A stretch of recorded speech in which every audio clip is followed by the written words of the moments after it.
नमस्कार, myself doctor Rajesh Kumar, department of zoology, SPC government college Ajmer.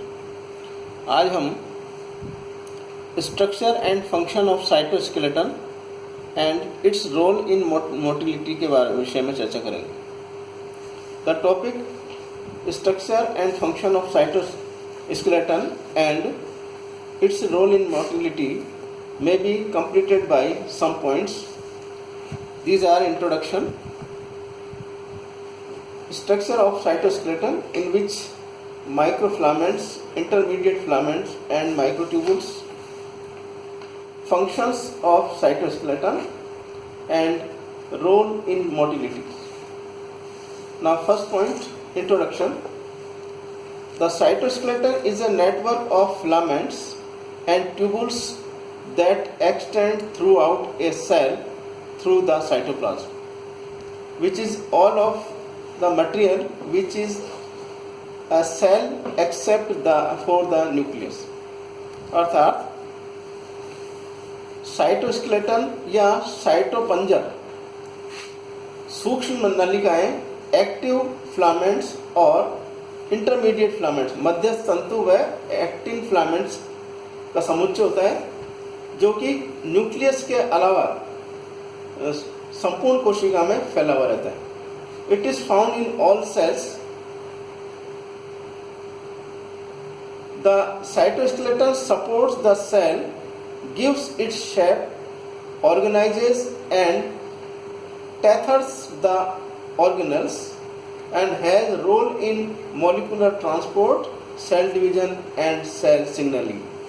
अर्थात साइटोपंजर या साइटोस्केलेटन कोशिका को स्थायित्व प्रदान करते हैं, सपोर्ट प्रदान करते हैं, गिव्स इट्स शेप, संरचना या आकार प्रदान करते हैं, ऑर्गेनाइजेशन, उसका संगठन प्रदान करते हैं, एंड टेथर्स द ऑर्गेनल्स, और विभिन्न प्रकार के ऑर्गेनल्स को एक रस्सी के द्वारा बांधने का कार्य करते हैं। And has role in molecular transport, आणविक परिवहन, कोशिका विभाजन और सेल सिग्नलिंग में यह एक महत्वपूर्ण भूमिका अदा करते हैं। इस प्रकार यूकैरियोटिक एंड प्रोकैरियोटिक सेल्स में साइटोपंजर या साइटोस्केलेटन उपस्थित होता है, जो कोशिका आकार, कोशिका के भीतर व दो कोशिकाओं के मध्य विभिन्न प्रकार के गमन के लिए उत्तरदायी होता है। कोशिका में पाए जाने वाले पंजर के 3 एलिमेंट्स, माइक्रोट्यूबुल्स जिनका डायमीटर 20 to 30 नैनोमीटर होता है, का एक जाल जो कोशिकीय कॉर्टेक्स के एक्सटर्नल या एक्टोप्लाज्म तथा प्लाज्मा कला के नीचे साइटोप्लाज्म में उपस्थित होता है। एक्टिन फिलामेंट से बना हुआ कोशिका जाल, जिसे सूक्ष्म तंतु या माइक्रोफिलामेंट कहते हैं, इनका डायमीटर 5 to 7 नैनोमीटर होता है, तथा 10 to 10 नैनोमीटर डायमीटर वाले इंटरमीडिएट फिलामेंट, क्योंकि माइक्रोट्यूबुल्स और माइक्रोफिलामेंट्स के बीच के होने के कारण इन्हें इंटरमीडिएट फिलामेंट कहते हैं, इन तीनों संरचनाओं से निर्मित होता है। Microtubules, actin filaments and intermediate filaments कोशिका की संरचना तथा कार्य के निर्धारण में महत्वपूर्ण भूमिका निभाते हैं। Now structure of the cytoskeleton. All cells have a cytoskeleton. The cytoskeleton of prokaryotic cells was originally thought not to exist. It was not discovered until the early 1990s। अर्थात प्रोकैरियोटिक कोशिकाओं में साइटोस्केलेटन की खोज 1990 तक नहीं की गई थी। अतः The eukaryotic cytoskeleton consists of 3 types of filaments। Eukaryotic कोशिकाओं में जो साइटोपंजर है वह 3 प्रकार के filaments, which are elongated chain of proteins known as microtubules, intermediate filaments and microtubules are present। अर्थात यूकैरियोटिक साइटोपंजर में 3 प्रकार के फिलामेंट उपस्थित होते हैं, जो कि प्रोटीन द्वारा निर्मित होते हैं। Now first, microfilaments। Microfilaments are also called actin filaments because they are mostly composed of the protein actin. Microfilaments को एक्टिन फिलामेंट भी कहते हैं क्योंकि यह प्रोटीन एक्टिन द्वारा निर्मित होते हैं. There structure is 2 strands of actin wounds in a spiral. इनकी संरचना में 2 strands, इसके एक्टिन के 2 strands आपस में स्पाइरल शेप्ड में वुंड या गुथे हुए रहते हैं. They are about 7 nanometer thick, making them the thinnest filament in the cytoskeleton. Cytoskeleton का सबसे महीन पार्ट जो होता है वह माइक्रोफिलामेंट होता है, जिसका डायमीटर 7 नैनोमीटर होता है. Microfilament have many functions. They aid in cytokinesis, they aid in cell motility and they are also involve in cytoplasmic streaming.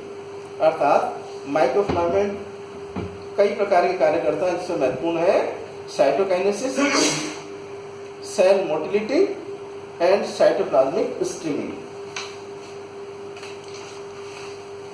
Now second element which is known as intermediate filament. Intermediate filament about 8 to 12 nanometer wide. They are called intermediate because they are in between the size of microfilaments and microtubules.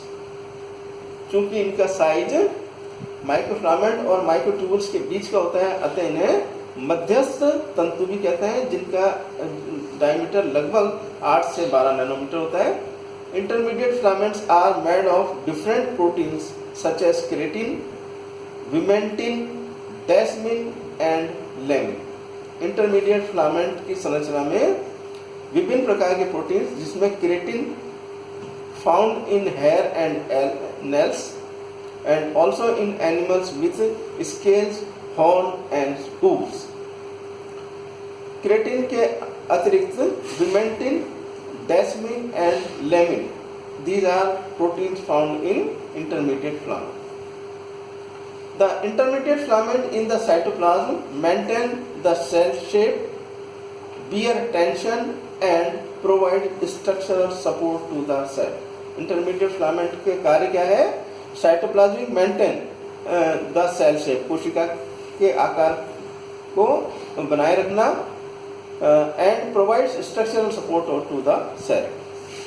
Now third type of element which is known as microtubules. Microtubules are the largest of the cytoskeleton fibers at about 23 nanometer. Microtubules cytoskeleton या साइटोपंजर के सबसे लंबे fibre होते हैं, जो कि लगभग 23 nanometre wide होते हैं.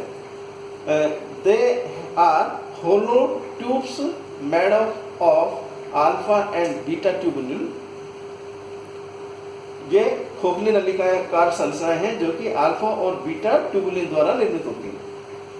Microfilaments form structures like flagella and cilia, which are appendages that increase a cell surface area and in some cases allow the cell to move. Microtubules जिनके फ्लैजिला या सीलिया, ये दोनों का निर्माण करते हैं. ये कोशिका के अपेंडेजेस होते हैं जो कि सेल सरफेस में वृद्धि करते हैं और कोशिका के मूवमेंट में सहायक होते हैं. Most of the microtubules organizing center, most of the microtubule in an animal cell come from a cell organelle called the centrosome, which is a microtubule organizing center, MTOC. अर्थात जंतु कोशिकाओं में मुख्य रूप से जो माइक्रोट्यूबुल्स पाए जाते हैं वे सेंट्रोसोम पर स्थित होते हैं. Centrosome is a microtubule organising centre. Centrosome को माइक्रोट्यूबुल ऑर्गेनाइजिंग सेंटर के नाम से भी जाना जाता है. Microtubules are important in forming the spindle apparatus, or we can say mitotic spindle. They are also involved in transporting molecules within the cell and in the formation of the cell wall in cell plate. अर्थात microtubule का महत्वपूर्ण जो भूमिका है वह है spindle apparatus या mitotic spindle के निर्माण के लिए है। इसके अतिरिक्त मॉलिक्यूल्स के परिवहन के लिए और सेल वॉल में सेल प्लेट के निर्माण के लिए भी यह उत्तरदायी होता है। Now function of cytoskeleton. Cytoskeleton have several function. First, it gives the cell shape. साइटोपंजर विभिन्न प्रकार के कार्य करते हैं जिसमें महत्वपूर्ण है सेल शेप, ये कोशिका का आकार। It can also give the cell movement, कोशिका को गति प्रदान करने में भी यह सहायक है।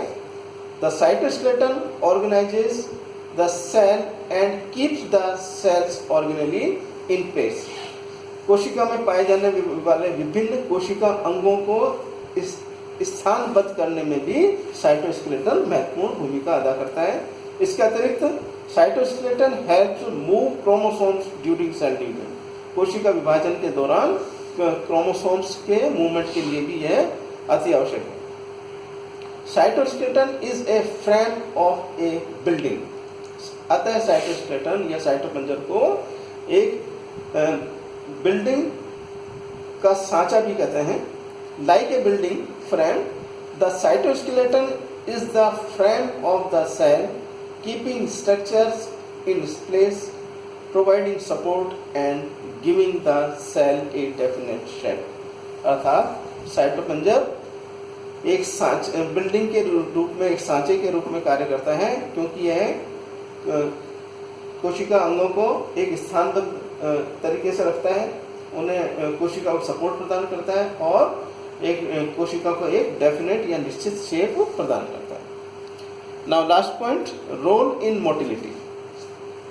The cytoskeleton a cytoplasmic system of fibres is critical to cell motility. अर्थात साइटोपंजर जो कि साइटोप्लाज्मिक सिस्टम्स का फाइबर है, सेल मोटिलिटी या कोशिका गमन के लिए एक क्रांतिकारी भूमिका अदा करता है। Cytoskeleton plays a structural role by supporting the cell membrane and by forming tracks along with organelles and other elements move in the cytoplasm. अर्थात साइटोपंजर संरचनात्मक भूमिका सेल मेम्ब्रेन को सपोर्ट प्रदान के लिए संरचनात्मक भूमिका अदा करता है।